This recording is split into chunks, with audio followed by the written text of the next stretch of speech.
Hi. To what extent do you think the semi-final last year played a part in influencing the way New Zealand approached this chase? No, not much, I don't think. We obviously knew that England are a quality side and a tough opponent, so obviously it was reasonably close in the end, but credit to England, they played a pretty good game.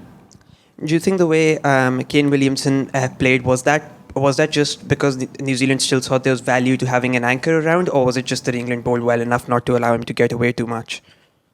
I think you look at the way England bowled. They bowled, extremely well through the middle there, and the spinners bowled very well at Kane. I think if you look at the partnership, Glenn was kind of going pretty good, and then Kane was kind of, like you said, playing the anchor, and we got ourselves into a good position, 5 or 6 out, and I think there was a couple of quality overs from Sam Curran and Chris Rokes that kind of took it away from us in the end. But it was a good game. I think there's a lot to take out of this game, and I guess move on pretty quick.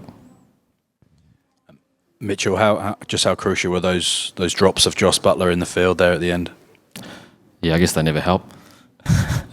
He's obviously a very, very good player, and to put him down a couple of times is not easy. But I felt that we were still in a pretty good position. The wicket was pretty good. Obviously, it looked like it slowed down a little bit second innings, so we knew that the chase was going to be a challenge.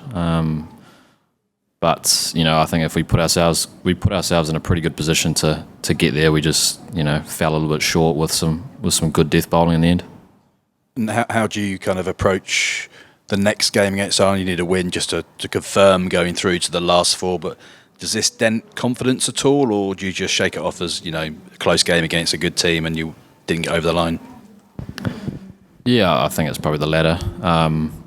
We obviously knew England are going to be a challenge, no matter when or where you play them. So, I guess we're still in a pretty good position. We'll obviously reflect on tonight, what went well, what didn't go so well, and move on to Ireland in a few days' time on a different wicket, different place. And they've shown us that they're a pretty quality side. So we're gonna have to be firing to beat them. Yep, to your left. Mitch, in a 9 runs per over game, you and Ish both bowled 8 overs for 48, picked up 2 wickets. What was it that you all did that the other spinners from the other side couldn't? Yeah, I guess it was a slightly slower surface than we were probably expecting, which is obviously nice if you're a spinner. But yeah, I think obviously the length was quite important. There was obviously some big pockets on the ground, and then some pretty short sides. There's obviously one end was quite challenging. You had to kind of keep it off the batsman, go wide, and the other end was bowled nice and straight. But I think the English spinners did a great job as well.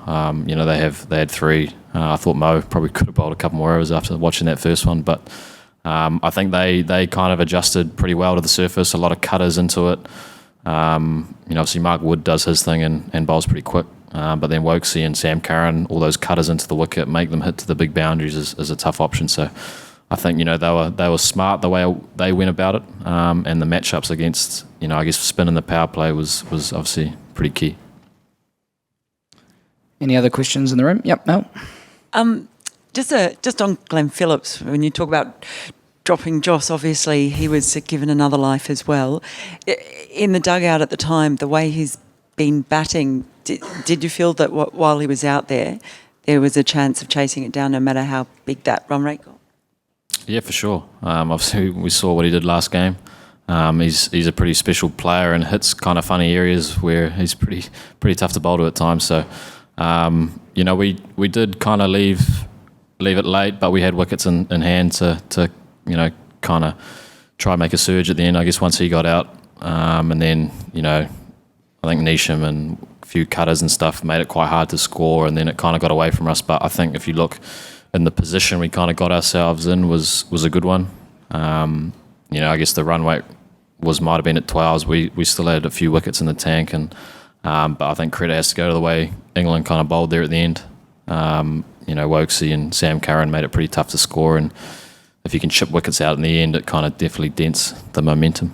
And just on the pitch, was it the kind of pitch you think that was difficult to get a start on for the batters? Yeah, I think so. I mean, it was probably slightly slower than we thought, and it looked quite challenging to score to start with. And then obviously once you're in, it looked like it got a little bit easier. But with the dimensions of the ground, there's some big sides. You can kind of bowl what you want out to the big side, and it can be quite a challenge to kind of hit it over the ropes. And but we thought with chasing that score that there was a few twos out there and running hard between the wickets and then try to get the odd boundary. But I guess we just came up a little bit short to some quality bowling. Cool.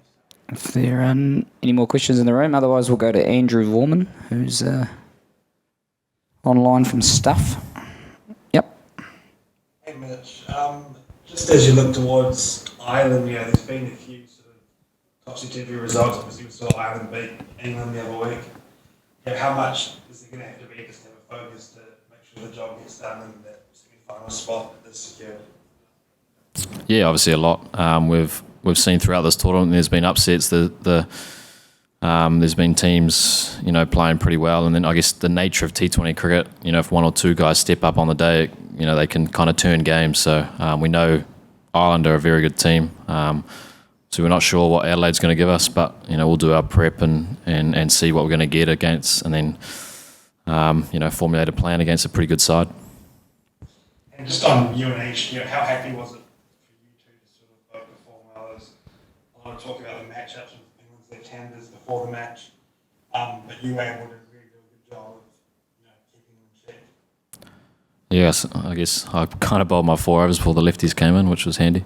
But yeah, I think when there is a bit of hold on the wicket and there is kind of a big side, I guess it kind of you don't mind bowling into the hip to a lefty if he wants to kind of take on the fielder. It's it's obviously a risk, and I guess for me it makes it a little bit simpler. Obviously trying to keep it off the batsman to the other side because it can be quite short, and then you bowling out to the big side, you bowl quite straight. So I think. I thought Ish bowled extremely well. The only time he really got hurt was when Joss kind of reverse sweeped him, which is it's pretty tough to stop, to be fair.